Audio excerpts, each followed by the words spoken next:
Welcome to this session and thank you for joining. My name is Sophia and I'm a junior consultant at Turner & Townsend, and we're joined today by many speakers who are going to introduce themselves in a moment. The purpose of the event, this is a Retrofit Information Support and Expertise event, which is fully funded by the Department of Energy, Security and Net Zero, and then it's delivered by Turner & Townsend. So thank you again everyone for joining, and I'm going to now hand over to Suzanne to start today's session. Thank you, everyone. Hi, everyone. Thanks, Sophia. So my name's Suzanne. I'm an associate at Studio Partington. We're architects with extensive expertise in new build, social housing and retrofit. So this is the packed agenda we've got for this hour. So I'm going to just very briefly introduce who we are and then leave enough time for each of the presenters to get into the detail of their slides and presentation. So we are a group of retrofit collaborators who came together to deliver the Wolverhampton Energy-Sprung pilot. We've also previously delivered retrofits together, most notably the Nottingham Energy-Sprung project, which was the first Energy-Sprung project in the UK where over 150 occupied homes have been retrofitted. So the speakers today in the roughly order that we're speaking. So first up, we have Richard Barwick, who's company director at RJ Barwick and is the heat pump ready. So that's the government funding for the programme project lead. Then moving on to George Williams, who's a project manager at Wolverhampton Homes and the client for the Wolverhampton Energy-Sprung project. Then Robert Lamb, who's chief executive at Melius Homes. So Melius were the subcontractor delivering the project under the main contractor, United Living. And then Dr. Zach Gill, who's net zero technical analyst at Energy-Sprung UK, who are a helping hand and guardian for retrofit projects in the UK and help to bring Energy-Sprung to the UK and scale it as a retrofit approach. And Zach's going to be getting into some of the monitoring detailing that we have from the Wolverhampton project. So can now hand over to George. Sorry, Richard, for the first presentation. That's all right. Hello, everyone. Richard Barwick from RJ Barwick Limited. We are a retrofit project management consultant and were the project lead on the Heat Pump Ready programme for the whole house retrofit of 2 archetypes, and we're discussing one of those today at Wolverhampton.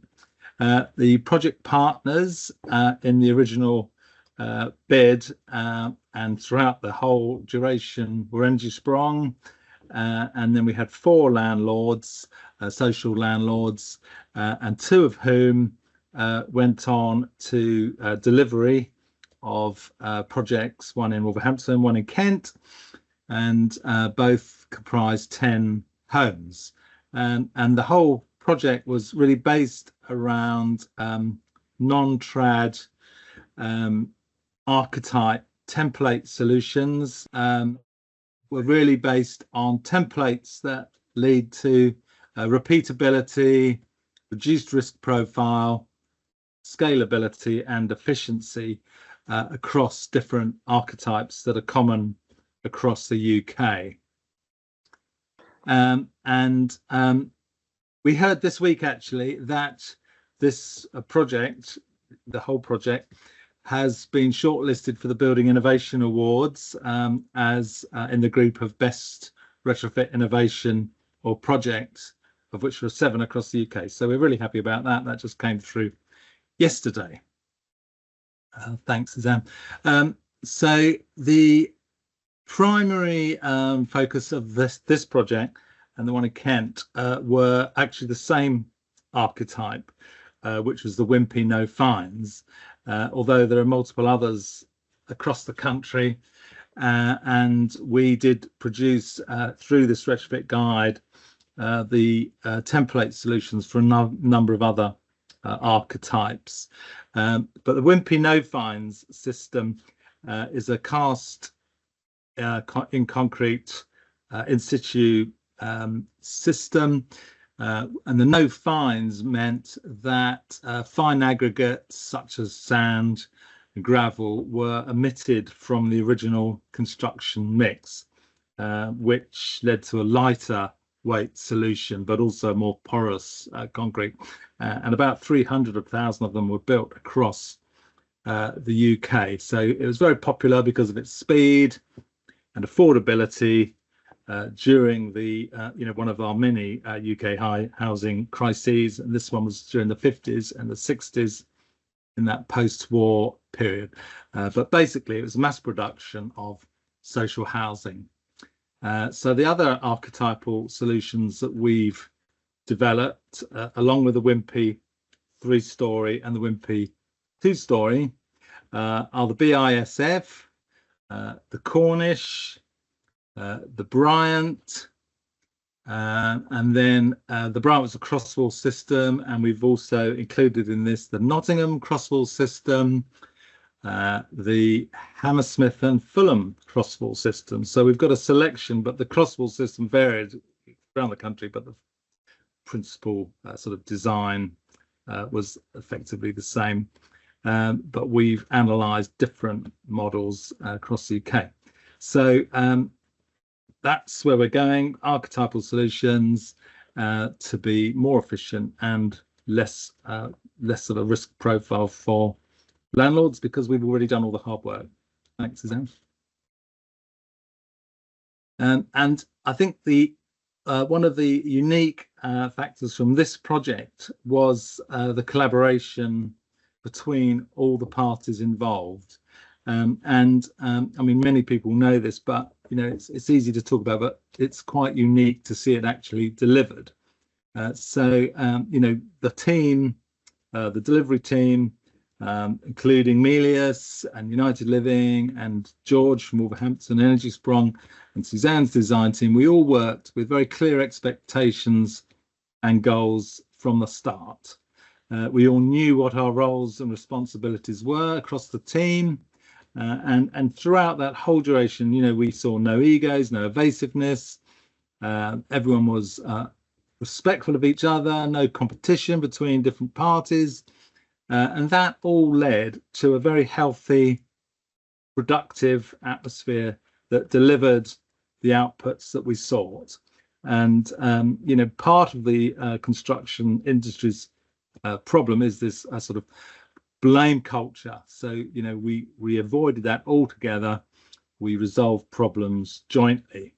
And all parties were open to learning and supportive, rather than helpful. And, that shared effort and understanding mitigates risk and delivers better project outcomes. And, I'm very proud how the whole team really did get behind the philosophy of the project and supported the Heat Pump Ready programme.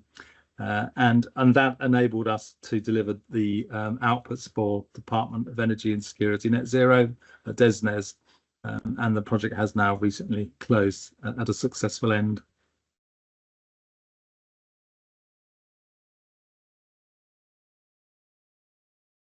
I'll hand over to George. Thanks, Richard. Yeah, so George Williams, project manager at Wolverhampton Homes. So I'm the project manager responsible for essentially retrofit and decarbonisation of our stock. Just going to give you a very brief overview of what Wolverhampton are doing, how it ties in sort of the Energy Sprong project that's come along, and then a little bit to wrap up at the end. So Wolverhampton Homes manages about 22,000 properties on behalf of this Wolverhampton City Council. 4,000 of those are non-trads, some of which Richard mentioned in his slides. And essentially that's what our first task was when we set up a programme in April 23 to retrofit some of these hard to treat, poorly performing, non-traditional system built properties. And that ranges from Wimpy no fines, which we'd done some on our own retrofit, as well as the Energy Spring project, some Cornish type 1s and type 2s, Orlits, Bryants, BISFs, Dennis Wilds, among others as well. So they're a mixture of concrete in situ, as the Wimpy no fines are, steel frame, BISFs, and then precast concrete, things like the Cornish. So a real mixture of non-traditional archetypes, really tricky, lots of tricky junction details, lots of cold bridging issues, lots of construction issues, and possibly even some structural issues as well. So we've also picked up some solid walls along the way. Now, all of these are poorly performing, EPCE, D, maybe even some of them are lower than that. And that's essentially where we started. Over the last 2 years, we've retrofitted about 600 of these now, and we're well on our way to sort of working our way through the non-traditional stock, as well as some of the other hard street solid walls. Could you just another slide for me, Suzanne, please? So just very briefly, similar works to what we delivered on this project, including things like roof replacements that we'd been saving up to try and tackle at the same time as the retrofit, windows, doors, new ventilation, external wall insulation in the main sun cavity, also some smart monitoring equipment, Eco Home Links, etc. In these properties. So that's really so that we can future monitor these properties and see how we're actually working on our retrofit. Is it doing the job it needs to? Is it reducing fuel poverty? Is it reducing damp, mold, condensation? So that's all the side of things, and everything we've delivered to date so far, we've achieved a high C, and that obviously the Energy Strong project's no exception to that. Thank you, Suzanne. Next 2 or 3 slides are just some pictures of what we've delivered. So on the one side there, you've got Wimpy No Fines that did have an external wrap already on them, done in the late 90s. However, had to be removed. The properties were still a mid D. System failing. They were delivered by United Living, and then on the other side there you've got some Cornish type ones, tricky properties, very tricky properties with the mansard roofs.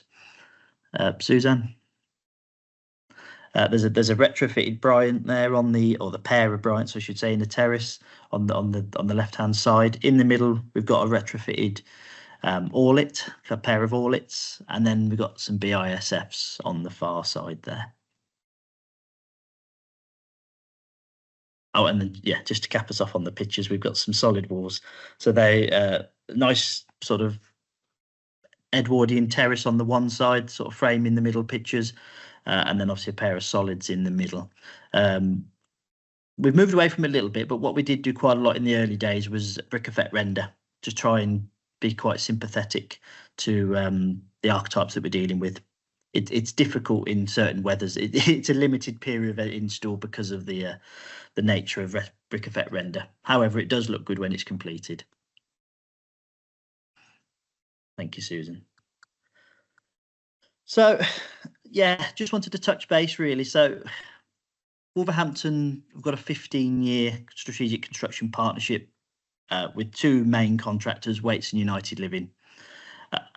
And it really pays dividends with projects like this that sort of come to the table a little bit last minute, but at the same time something that is deliverable. And it's allowed us really to procure everything rather quickly. You know, bring in the supply chain such as Melius through a sort of subcontractor framework there. We mobilised the projects rather well and together purely because of that relationship that's been built over so many years. Not just with the main contractors, but some of the consultants and designers and other professionals out in the industry, just really enabled us to bring all of that together.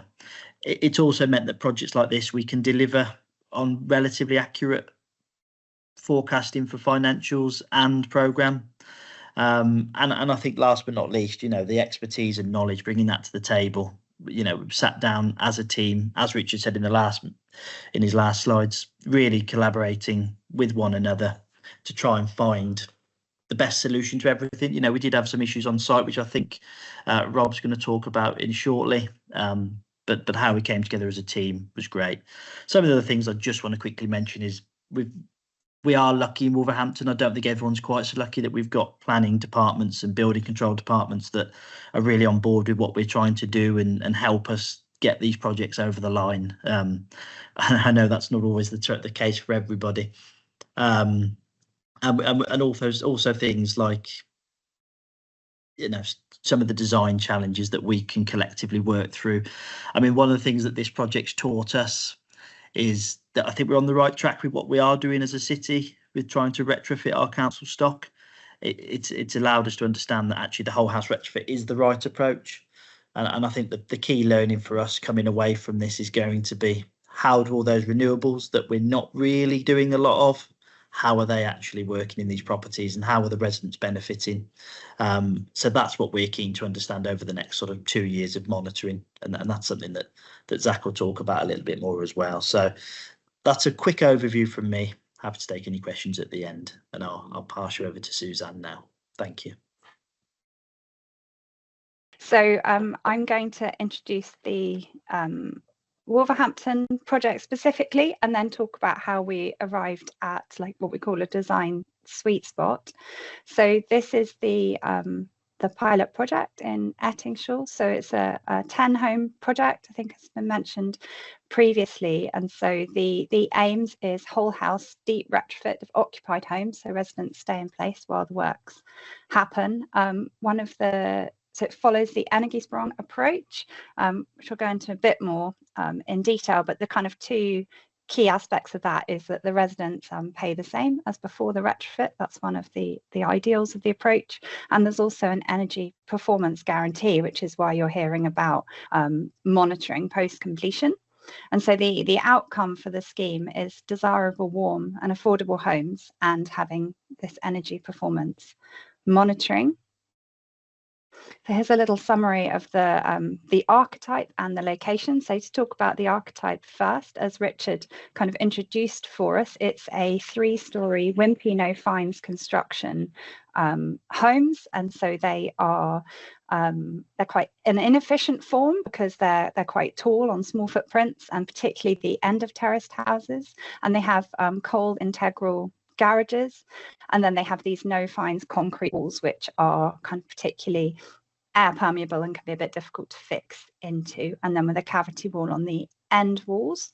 And you can see from the location plan to the right of the slide, this is what we quite often come across in retrofit. So you've got a mix of tenures across the whole country, and so then in a quite suburban area like this, you're not retrofitting whole terraces, it's individual houses within terraces or a few houses. And as you can see, that leads to quite a lot of, it might be one archetype, there's actually quite a lot of variation. So for instance, there are larger houses on Frost Street and George, you've got an east-west house on Boyden Close, and then end of terraces as well. So, and then to add to that, of course, like houses can be maintained differently over time. So for instance, the lower numbers on George Street were had no central heating systems. They were directly electric heated with night storage heaters.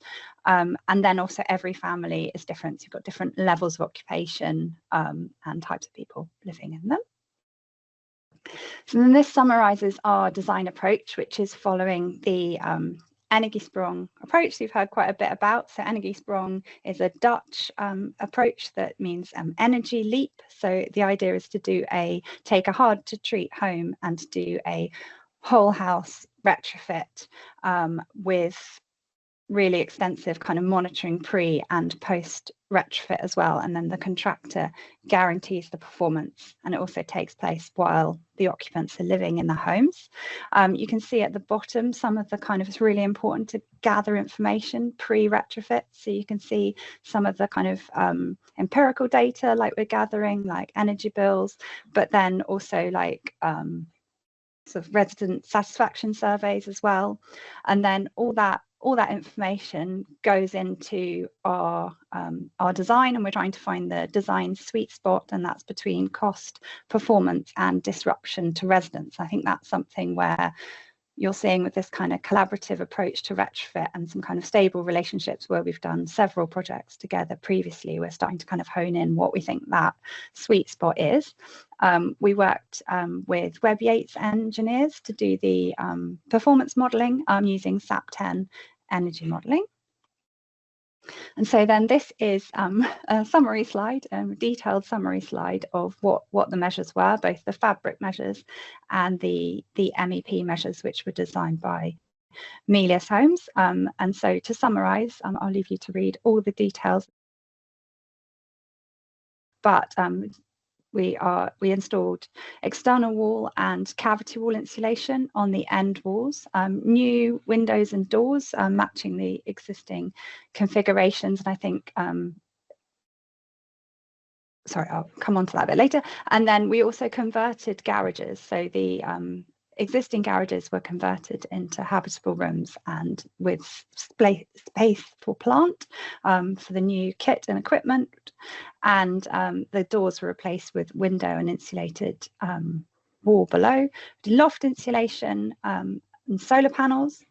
And then the MEP measures was kind of a split approach. So the houses that were originally all electric were changed to infrared heating, and then the other homes had the more sort of common approach of a heat pump. And I think here we had this really excellent opportunity with the Energiesprong approach, where everything is monitored post completion to trial out some kind of newer technology and get some real world examples and results. And then we also include sensors for the monitoring, so a mixture of on board with the equipment like the heat pumps, but also linking to the ACO system as well. So then it matched in with the other monitoring that Wolverhampton Homes have across their stock. So it's important to think about how things can be managed in the future. And I'm just going to finish up with some of the key junction details that we developed for the scheme. So these to show the kind of critical, the wall-based detail, so making sure trying to insulate below ground, get rid of that like cold bridge through the floor, recognizing that you with a solid floor, there's not much you can do about insulating the actual ground floor itself without, you know, unacceptable disruption. And then showing the all-important window in wall detail. So this is where you can see the new external wall insulation being brought in, and really critical to line the window in line with the EWI. And a lot of work went into how to do that, how to fix into the existing, to the concrete, to the no fines. You have to do pull tests on every house. There can be quite a lot of variety in concrete mix with this kind of house type. And then we also, I haven't shown them, but we also developed some bespoke details with the EWI manufacturer.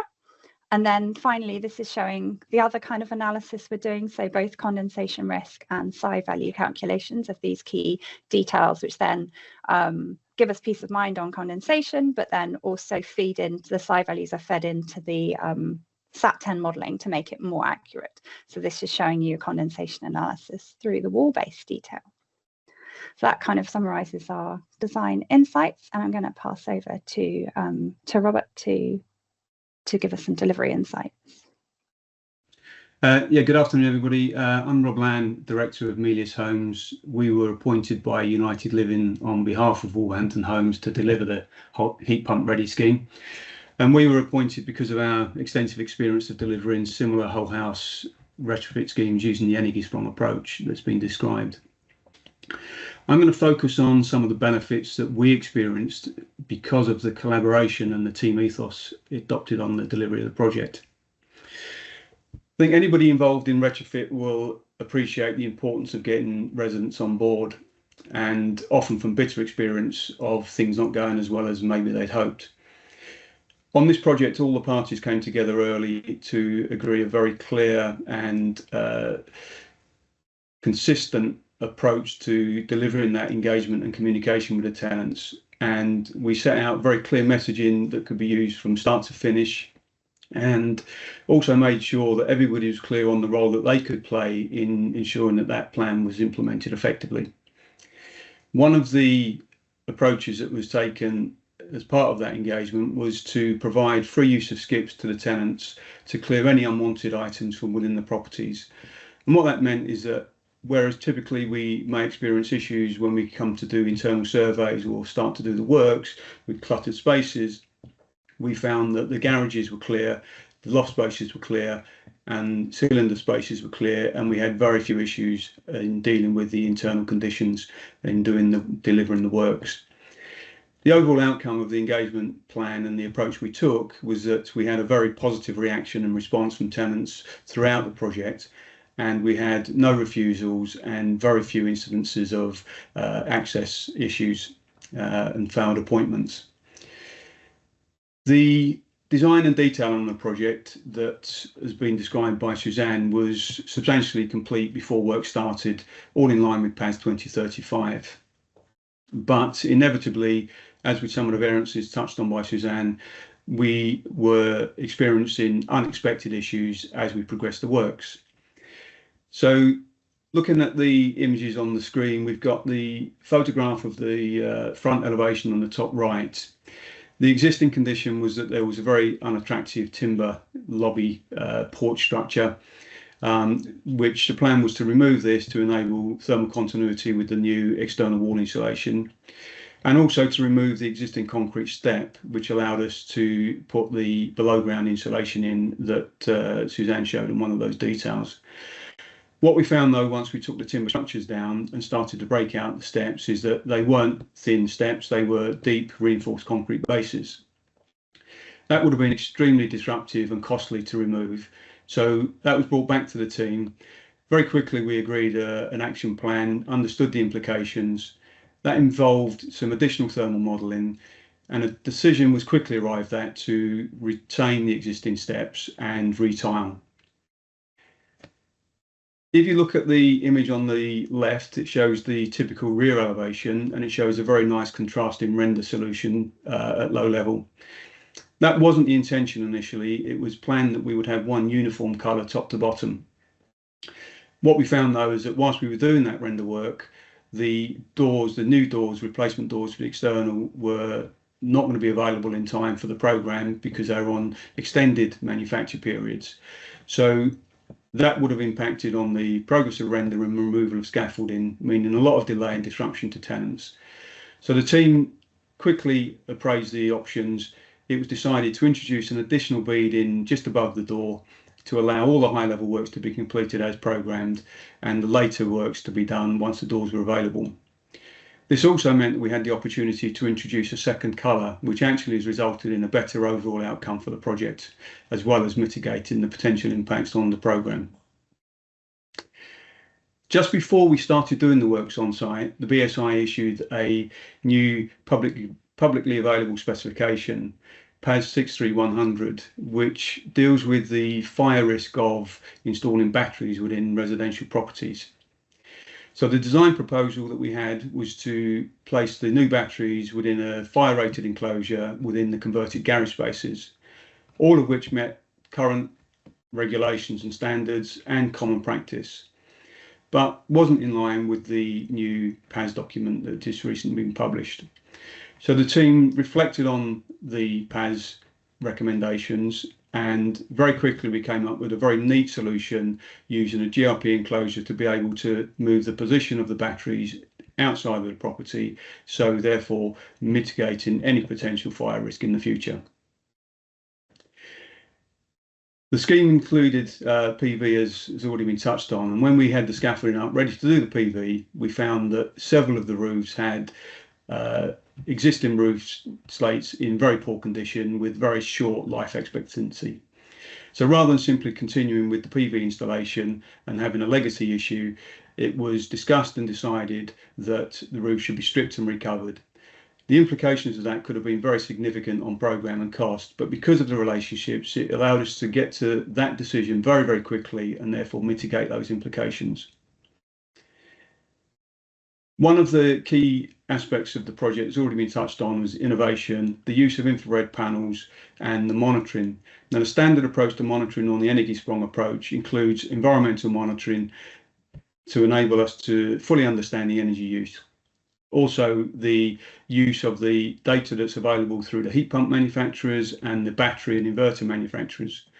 What we intended to do on this project was bring all those systems of monitoring together into one integrated platform.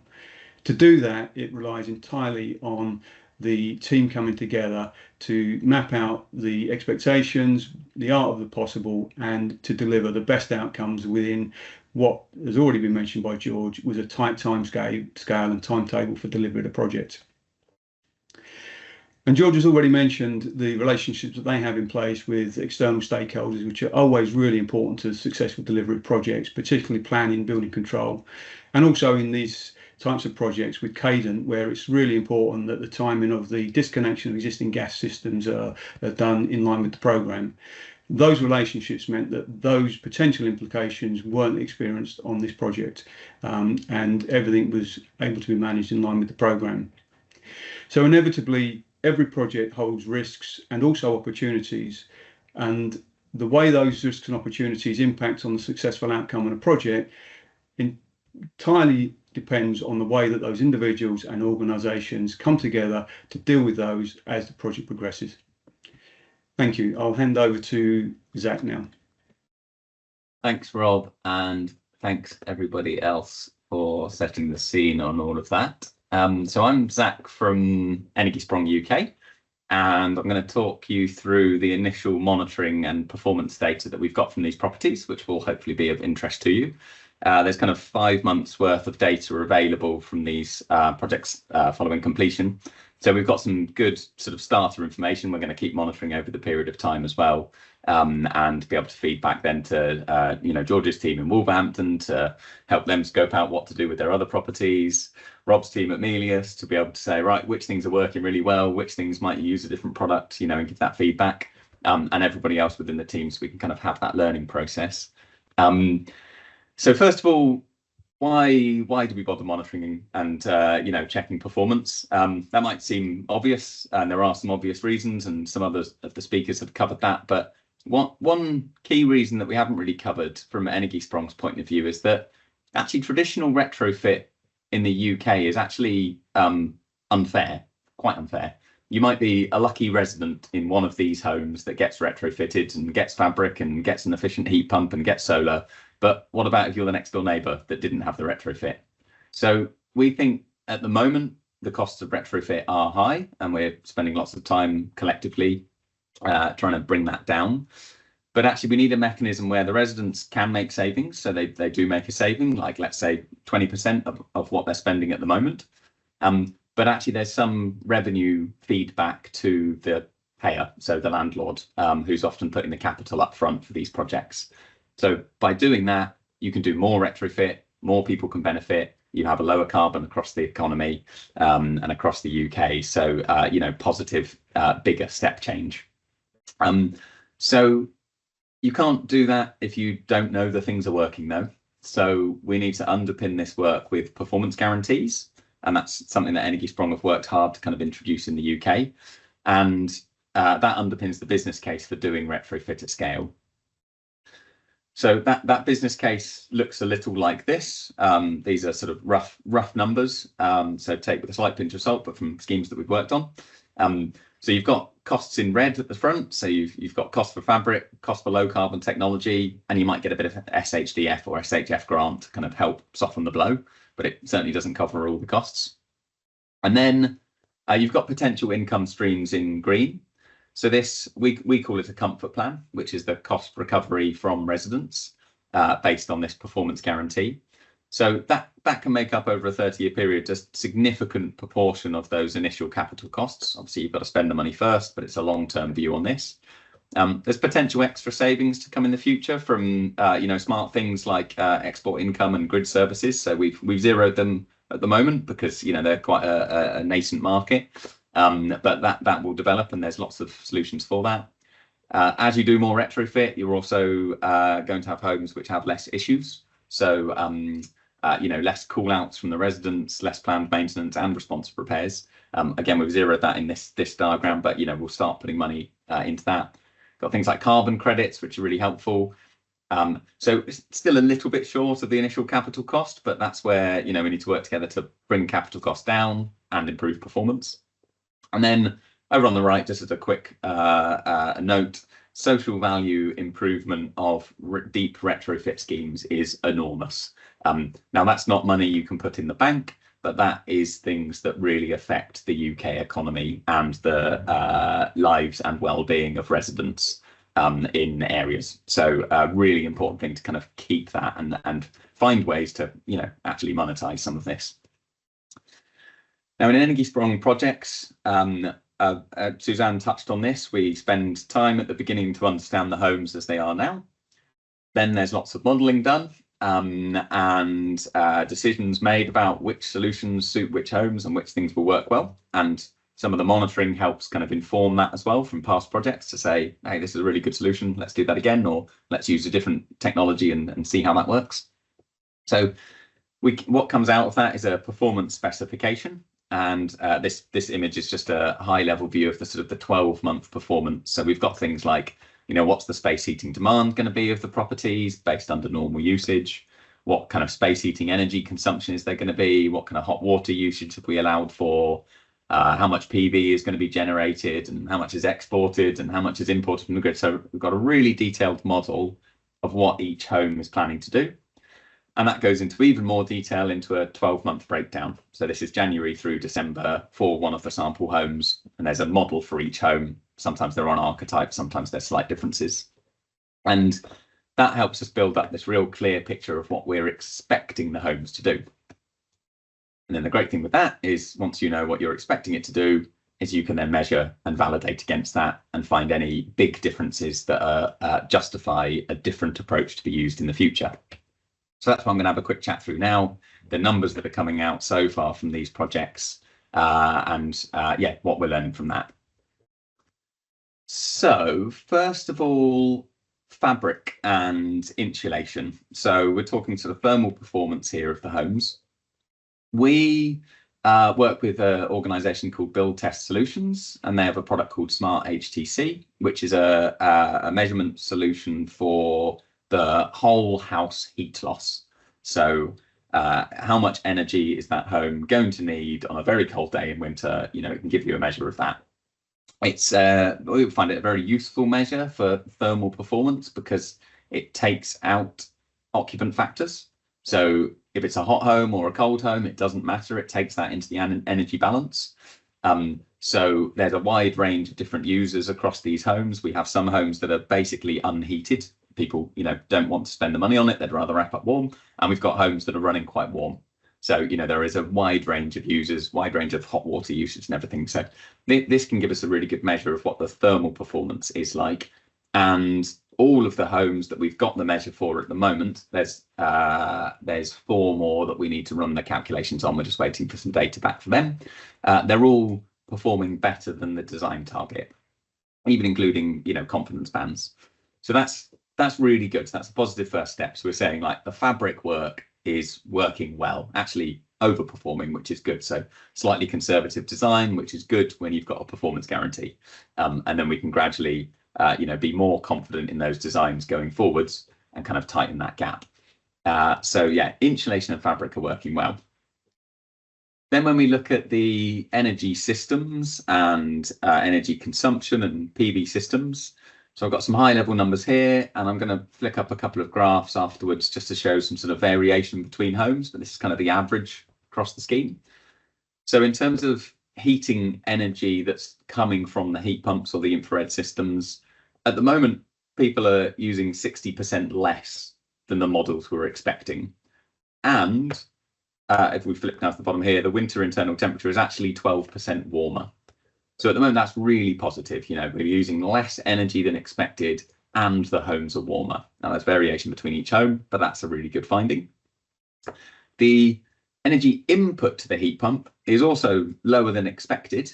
It's about 20% lower than what the models have.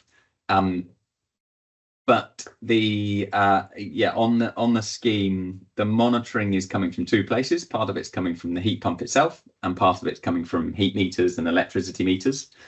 We only have a heat meter on the space heating. We don't have a heat meter on the hot water. So at the moment, we can know what the heat pump is consuming in terms of electricity and giving in space heating. And then the hot water is being measured in litres per day. So at the moment, it looks like the COP is slightly worse than the model, but that's because the hot water isn't included in that. So actually, when we factor in what the hot water usage is across the homes, that actually looks like it's in line with target or slightly better than the COP. And those are numbers that will run as we sort of get to the nearer end of the 12-month period. So those are all positive findings. PV is also over-generating quite significantly. So in the wintertime, it was about on par with expectations. In the summertime, it's been doing better than expected. Now, I think part of that PV is quite predictable, but part of that is using sensible and pragmatic design assumptions to underpin that performance guarantee. So again, in the future, the next time we do this, we can collectively be more confident of X amount of solar will give us Y amount of energy that can be used by the home. Homes are importing less from the grid. Like I said before, homes are warm. And actually, the one thing that residents, this is a resident factor, so they're actually consuming slightly less hot water, about 25% less hot water than the model kind of permits. So actually, they could increase their hot water consumption, and they'd likely still be within the performance targets, you know, because they're using about 23% less import from the grid as well. So those are all really positive findings. We'll keep monitoring. We've only had a little bit of winter and a bit of summer so far. We've had February through June data. We've got the rest to process. And in terms of space heating, we've got design values for each. Most of the homes, these are individual homes, these blue and green bars in each month. One of the homes is warmer than the others and is using more energy, but we can see that one consistently. They're also quite a bit warmer than the target. They're about 3 degrees warmer. All of the other homes using significantly less. Similar with the input of energy. So there's that same home which is using more consistently. We also found in the first month there seemed to be more energy used by that heat pump. So I think that kind of settling phase, people getting used to it, it was turned on more, it wasn't optimized, and then that's gradually been coming down. We'll see what happens when the winter comes back as the season progresses.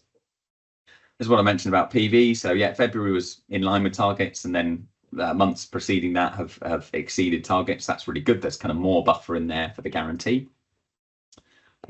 Grid import energy, we think, is a really important thing to talk about in the UK. So we talk about net zero and we talk about zero carbon, but actually the thing that affects residents is how much they're importing from the grid. That's what they pay for.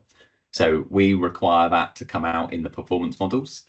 And again, other than the home that's the really warm home in the first 2 months, most of the homes are working within the targets and importing less from the grid than expected. Yeah, that one home with the high heat and high hot water usage is using slightly more, but again, those are choices. The temperature could be turned down in line with the model. Hot water is, you know, there's an allowance put in the model, but we don't tell people you can only have this much hot water. It's up for people to do that. And then finally, in terms of graph feedback, so yeah, internal temperatures, really good. Most homes are running significantly warmer. You know, in the winter time, target was around 19 degrees average daily temperature. You know, some of the homes are 23, 24, there's 21, so, you know, nice and warm. Few of the homes are choosing to be cooler. So routinely, these 2 homes are cooler than the target, and one of the homes is a little cooler. The data has dropped out at the moment from April onwards, so we're looking to just update that. So, you know, some occupant choice, but that's really good given that energy consumption is good and temperatures are good.